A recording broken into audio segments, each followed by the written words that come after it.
Welcome to new lesson. जैसे हमने YouTube की ऑडियंसेस बनाई और मैंने आपको बताया था कि हम उन्हें रीटारगेट कर सकते हैं, उसी तरीके से एक और सिनेरियो है। मान लीजिए कि ये है मेरी वेबसाइट, ठीक है, और मेरी वेबसाइट पे यूजर्स आते हैं, ठीक है, मेरे वेबसाइट पे यूजर्स आते हैं।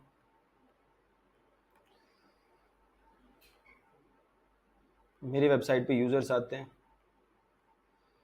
मैं क्या चाहता हूं कि जो ये यूजर्स मेरे वेबसाइट पे आ रहे हैं, मैं इनको रीटारगेट कर सकूं। किधर? On YouTube.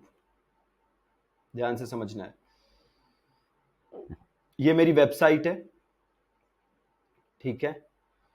इधर आ रहे हैं ये यूजर्स आ रहे हैं मेरी वेबसाइट पे। मैं क्या चाहता हूं कि मैं इन यूजर्स को रीटारगेट कर सकूं। किधर? यूट्यूब पे। किधर रीटारगेट कर सकूं? यूट्यूब पे। तो ये काम मैं कर सकता हूं। ये काम करने के लिए मुझे क्या करना होगा? ये काम करने के लिए मुझे सबसे पहले ऑडियंस बनानी पड़ेगी। किसकी ऑडियंस बनानी पड़ेगी? उन लोगों की ऑडियंस बनानी पड़ेगी जो मेरी वेबसाइट को विजिट कर रहे हैं। किन लोगों की ऑडियंस बनानी पड़ेगी? उन लोगों की ऑडियंस बनानी पड़ेगी जो मेरी वेबसाइट को विजिट कर रहे हैं। उन लोगों की मुझे ऑडियंस बनानी पड़ेगी, ठीक है। वो कैसे बनाएंगे? बड़े ध्यान से देखिएगा। मैं आ गया अपने गूगल एड अकाउंट पे, टूल्स पे जाता हूं और जाता हूं ऑडियंस मैनेजर पे। मैं करता हूं प्लस, फिर मैं करता हूं वेबसाइट विजिटर। अब एक इधर ऑडियंस आ गई, विजिटर ऑफ वेब पेजेस, ठीक है। यहां पे आ गया हमारा web page visit in the past 540 days. इसका मतलब है मेरे वेबसाइट पे किसी भी पेज पे, किसी भी पेज पे पिछले 540 दिन में जो भी आया, उसकी ऑडियंस मैं बना सकूं, ठीक है।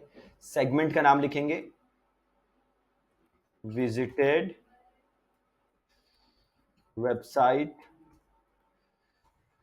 540 डेज, और ये सेगमेंट को 30 डेज ही रखना है, लास्ट 30 डेज वाला।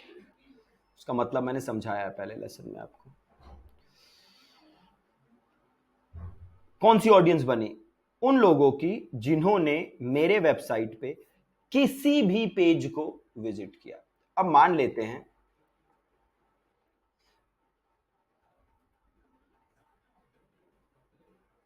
कि मैं क्या चाहता हूं कि जैसे ये मेरी वेबसाइट का एक पेज है प्रैक्टिस एरियाज, एक पेज है ये अटॉर्नीज। तो मैं क्या चाहता हूं कि ये जो प्रैक्टिस एरियाज वाला पेज है, इस पे जो आया उसकी मैं ऑडियंस बनाऊं। क्या चाहता हूं मैं? कि ये जो मेरा प्रैक्टिस एरियाज वाला पेज है, इस पे जो आया इसकी मैं ऑडियंस बनाऊं। सिमिलरली मैं क्या चाहता हूं, ये जो मेरा अटॉर्नीज वाला पेज है, इस पे जो आया उसकी मैं ऑडियंस बनाऊं, राइट। तो देखिए, इस पेज में और इस पेज में दोनों में क्या सिमिलरिटी है? दोनों में मेरा डोमेन नेम है, इसमें भी है digitalseekho.co.in, इसमें भी है digitalseekho.co.in। दोनों में डोमेन नेम है।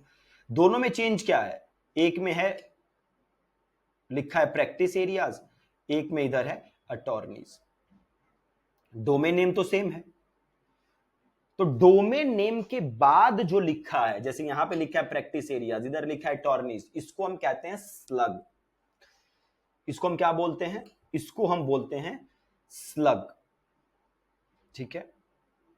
और अगर मुझे उन लोगों की ऑडियंस बनानी है जो मेरे इस प्रैक्टिस एरियाज वाले पेज पे आए, तो मुझे खाली स्लग की आवश्यकता होगी। और यहां पे स्लग क्या है मेरा? Practice areas. तो मैंने ये प्रैक्टिस एरियाज को किया कॉपी, कॉपी, गूगल पे आया, वापस अपने एड अकाउंट पे आया, इधर मैंने किया प्लस, इधर मैंने किया वेबसाइट विजिटर्स, और इधर लिया web page visit in the past 540 days, और रिफाइन एक्शन, क्या किया मैंने, सेम किया है, refine action, page URL contains, और इधर पेस्ट कर दिया प्रैक्टिस एरियाज, दैट्स इट। यहां पे लिख दीजिए विजिटेड, बहुत ही सिंपल है, ध्यान से अगर आपने देखा हो, विजिटेड प्रैक्टिस एरियाज पेज, यहां से किया मैंने create segment, bingo, we are done, बहुत इजी। नाउ मैं क्या चाहता हूं, जो मेरे अटॉर्नी वाले पेज पे आए इनकी मैं ऑडियंस बनाऊं, तो सबसे पहले मैं इधर से स्लग कॉपी करूंगा, तो मैंने इधर से लिया अटॉर्नीज, वापस मैं आया गूगल पे, plus website visitors in the past 540 days, refine action contains attorney, यहाँ पे लिख देंगे विजिटेड अटॉर्नीज पेज, किया मैंने क्रिएट सेगमेंट, सिंपल है, बन गई ऑडियंस वेबसाइट वाली। अब इनको मैं रीटारगेट अब जिस पेज की भी आप ऑडियंस बना सकते हैं, आप इसी तरीके से उनकी ऑडियंस क्रिएट कर सकते हैं, बड़ा सिंपल है। अब क्या करना है मेरे को, अब मेरे को जिस पेज की ऑडियंस बनानी है, मैं इसी तरीके से वो ऑडियंस क्रिएट कर सकता हूं और इन्हें रीटारगेट कर सकता हूं, किधर, यूट्यूब पे। Alright, thank you so much.